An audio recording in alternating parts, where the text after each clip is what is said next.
You've been daydreaming for months about taking off for your big trip to New York City. And now the day has finally arrived. You know that this city is its own universe, and you've only got a week to cover as much ground as you can. But rather than being overwhelmed by it all, you're feeling cool, calm, and confident. Because thankfully, you were clever enough to take notes from this very episode. Travel guide author and native New Yorker Pauline Frommer is back to share her top 5 insider tips for visiting New York City. So grab a pen and paper, or better yet, save this episode. Here's what you need to know before you go. Views are always a top priority when visiting New York. Do you have a favorite, possibly less touristy spot to capture the city in all of its glory? The billionaire Ronald Perlman created a little island. He actually built an island off the shores of New York. It's free to visit, and from the top of the hill there, you get the panoply of New York in front of you. It's really beautiful, and it's absolutely free. It's not a bird's eye view, but because you're in the water, you can see a lot of the shoreline, and it's spectacular. The island is called Little Island.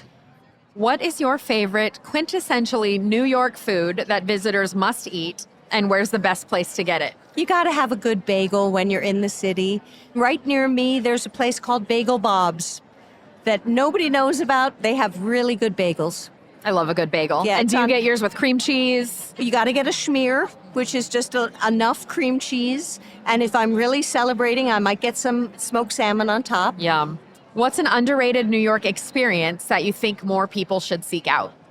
Going to the galleries of New York and seeing the brand new art. It's really fascinating, even when it's bad, to see what the zeitgeist is for the art world. And a lot of visitors don't even know that you can go to galleries for free. We're seeing the old classics, which has value, but it's cool to see the new stuff. Oh, it's fun to see the new stuff because you really see where the culture is going. And a lot of these galleries, you go into the buildings and there'll be a gallery on the first floor, but you got to take the elevator upstairs and see the galleries that are tucked away in these buildings. There might even be things you can afford to buy. I mean, it's a really fun experience just to wander through the warrens of the Chelsea Gallery District. And what a great souvenir. If you go to one of the third floor backroom galleries, you could find something very affordable.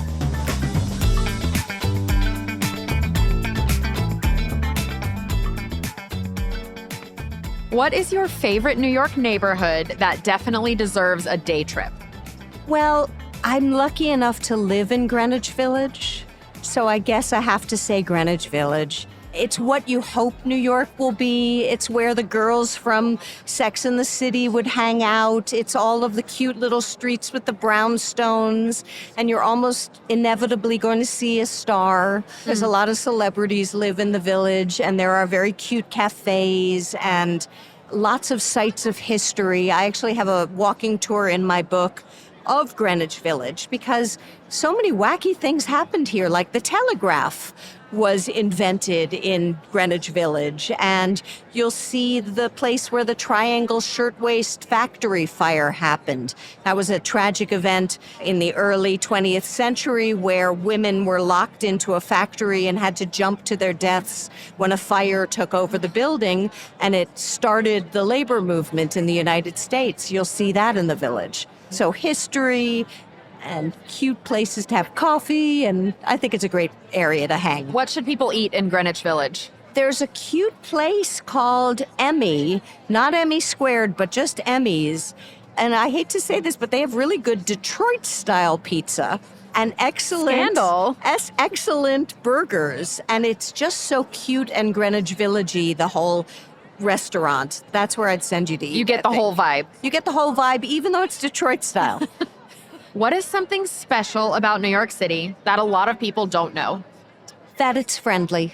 People assume that they're going to be treated gruffly and that they're going to be made angry when they're walking on the streets, and the opposite happens. People get into great conversations with New Yorkers on the subway or when they're eating at the bar or when they're just wandering around. It's a very friendly city. Pauline Frommer, thank you for joining us. And thank you, our listeners, for being with us. If you're planning a trip, be sure to connect with a AAA travel advisor. Check out AAA.com/travel or visit your local branch. This podcast is a production of Auto Club Enterprises. If you enjoyed it, please subscribe and leave us a review. I'm Angie Orth. Thank you for traveling with AAA.